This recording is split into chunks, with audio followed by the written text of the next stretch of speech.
এই পৃথিবীতে আমরা যা কিছু আমাদের মনে করি আসলে কি আমাদের? কখনোই না।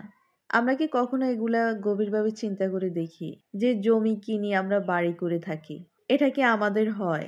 আমরা তো শুধুমাত্র ভাড়াটিয়ার মতোই জীবনযাপন করি। কিছু সময়ের জন্য ভাড়ার মতনই থাকি আমরা। আমরা যাকে বিয়ে করি তার মৃত্যু পর্যন্ত তার সঙ্গ পেয়ে থাকি, কিন্তু আমরা কি তাকে কখনো নিজের মালিকানা হিসাবে দাবি করতে পারি? কখনোই না। আমরা শুধু আমাদের জীবনের ধারাবাহিকতা রক্ষা করে থাকি।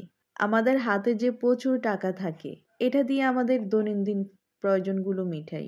এটা কি আমাদের থাকে? আমরা শুধু কিছু কালের জন্য এই টাকা দিয়ে আমাদের প্রয়োজন মেটাই। যে খাবার খাচ্ছি, এই খাবার আমরা বের করে দিচ্ছি। আমাদের যে পুরো একটা শরীর, এটাও কিন্তু আমাদের নয়।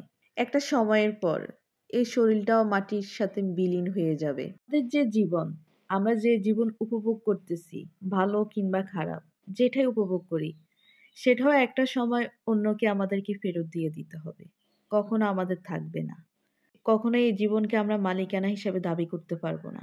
আমাদেরকে অন্যকে ফেরত দিয়ে দিতে হবে। এই জীবনটা আসলে আমাদের না। আমরা পৃথিবীতে কোনো কিছুই নিজের মালিকানা হিসেবে দাবি করতে পারি না। তাই আমার করে এত ক্লান্ত হওয়ার কিছুই নেই। এত ভয় কিসের? এই পৃথিবীতে কোনো কিছু হারানোর মতন, পাওয়ার মতন চিরস্থায়ী কখনোই আপনার ছিল না। কখনো আপনি পাবেন না। এটা আপনাকে বিশ্বাস করতে হবে। এত দুশ্চিন্তা না করে, ভয় ছেড়ে দিয়ে সবাই সবাইকে ভালোবাসতে শিখুন। আমার করে সারাটা জীবন অন্যের সাথে সম্পর্ক নষ্ট করবেন না।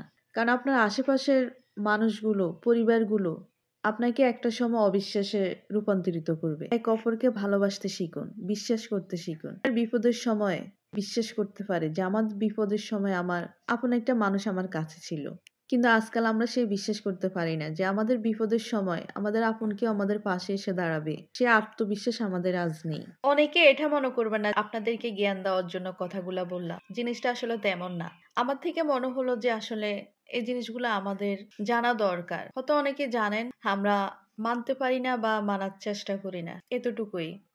কথা বলতে বলতে আমার রান্নার প্রায় মধ্যম পর্যায়ে চলে এসেছি। আজকে রান্না করলাম, ফ্রিজে কিছু মুরগির মাংস ছিল, সামান্য পরিমাণে কিছু মুরগির মাংস ছিল, সাথে বাসায় অনেকগুলা অল্প অল্প করে সবজি জমানো ছিল। মুরগির মাংস দিয়ে সবজি খিচুড়ি যেটা আমরা বলি, ওইটা একটু রান্না করি। তো সেটাই করলাম আর কি। তো যাই হোক, অনেক কথা বলে ফেলেছি। আপনাদের খারাপ লাগলে অবশ্যই জানাবেন। আর ভুল হলে ক্ষমা সুন্দর দৃষ্টিতে দেখবেন। সবার প্রতি অনেক ভালোবাসা। সবাই আমাকে অনেক সাপোর্ট দিয়ে যাচ্ছেন। সবার ভালোবাসা সত্যি আমি অনেক অনেক কৃতজ্ঞ সবার প্রতি। রান্নাটা কেমন হলো অবশ্যই কমেন্টস করে জানাতে ভুলবেন না। আশা করি আপনাদের ভালোই লাগবে। তো ভালো লাগলে অবশ্যই কমেন্টস করে জানাবেন। আমার ভিডিওগুলো যদি আপনাদের ভালো লাগে অবশ্যই লাইক, কমেন্ট, শেয়ার করে পাশে থাকবেন। আমিও সবার পাশে থাকবো ইনশাআল্লাহ। আমরা এখানে সবাই পরিশ্রম করে সফল হওয়ার জন্য এসেছি। সবাই সবার প্রতি অনেক কৃতজ্ঞ থাকবেন। সবাই সবার প্রতি শ্রদ্ধা রেখে কাজ করবেন। সবাই সবার পাশে থাকার চেষ্টা করবেন। ইনশাআল্লাহ আমরা একদিন সবাই সফল হব ইনশাআল্লাহ, আশা করি। সবাই ভালো থাকবেন, সুস্থ থাকবেন। আল্লাহ হাফেজ। আসসালামু আলাইকুম।